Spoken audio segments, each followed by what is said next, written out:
টানা মাদক বিক্রিতে অতিষ্ঠ হয়ে এবার অভিনব প্রতিবাদ জানিয়েছে এলাকাবাসী।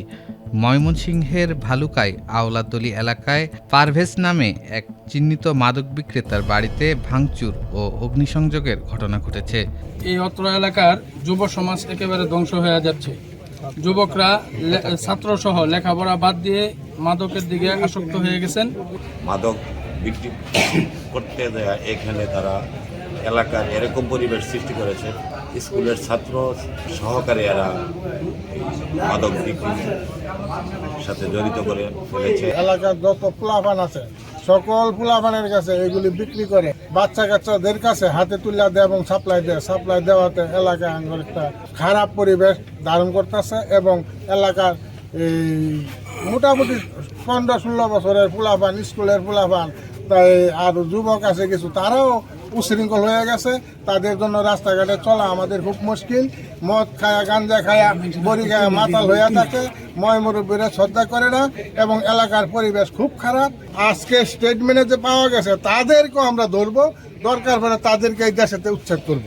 স্থানীয়রা জানান, দীর্ঘদিন ধরে ওই এলাকায় প্রশাসনের চোখ ফাঁকি দিয়ে মাদক ব্যবসা চালাচ্ছিল পারভেজ ও তার পরিবার। বারবার নিষেধ করলেও তা তোয়াক্কা করেনি তারা। সকালে স্থানীয় মসজিদে মাইকে ঘোষণা দিয়ে পুরো গ্রামবাসী একত্রিত হন। এরপর বিক্ষুব্ধ জনতা ওই মাদক বিক্রেতার বাড়িতে চড়াও হয়ে ব্যাপক ভাঙচুর চালায় এবং এক পর্যায়ে আগুন ধরিয়ে দেয়। ঘটনার সময় এলাকাবাসী বিপুল পরিমাণ মাদকসহ পারভেজ ও তার মা পারভিনকে আটক করে থানায় খবর দেয়। দীর্ঘদিন আমরাও আবু কালাম আজাদ থাকতো, উপজেলা চেয়ারম্যান থাকতো, আমরা এটা উদ্যোগ নিয়েছি। এখন আমাদের এই এলাকার জনতা যারা আছে তারা আমরাও অসুস্থ হয়ে গেছি এবং আমাদের যে পোলাপান ছাত্র যারা আছে তারাও আপনার এটার লিপ্ত হয়ে গেছে, তারা এটা নষ্ট করছে। এই কারণে আমরা আজকে এই মাদক সহকারে তাদের বাড়ি থেকে পাইছি, অনেক লোক আছে আরো পলায়ে গেছে। এখন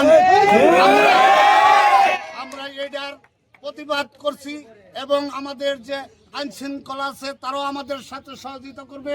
আমাদের যে এমপি সাহেব আছে, এমপি সাহেবের কাছে আমরা এই অভিজ্ঞত আছে এবং আমরা ফোনের কথা কইছি। আমরা যারা আছি সবাই একমত এবং আমরা সবাই আমরা বিচার চাই, সবাই বলেন বিচার চাই। এ সময় বাড়ির অন্য সদস্যরা পালিয়ে যায়। খবর পেয়ে পুলিশ ঘটনাস্থলে পৌঁছে পরিস্থিতি নিয়ন্ত্রণে আনে। বর্তমানে ওই এলাকায় অতিরিক্ত পুলিশ মোতায়েন করা হয়েছে। এর আগে সেনাবাহিনীর বিশেষ অভিযানে মাদক ব্যবসায়ী মামুন ও পারভেজ গ্রেপ্তার হয়।